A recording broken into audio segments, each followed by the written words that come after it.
Hi, good evening sa lahat. Andito kami ngayon sa creek at kakatapos lang mag-walking. At bakit hindi ko siya hindi ko siya baliktad.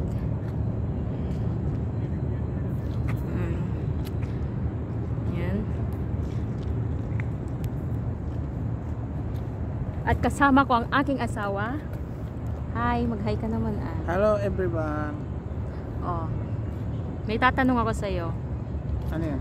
Sa tagal mo sa tagal. 1 year na tayo dito sa Dubai, 'di ba? Hindi mo ba nami-miss ang Pilipinas?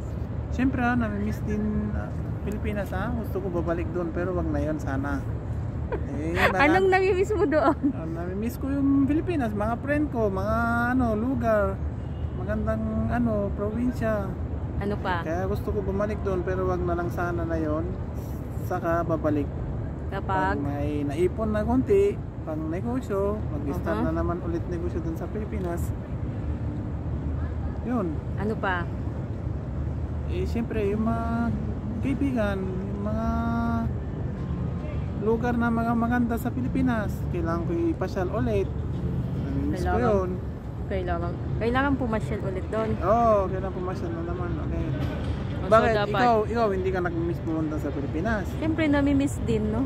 Nami-miss din pero bakit? Ayaw mo bumalik doon? wag na muna ngayon. Bakit? Anong dahilan?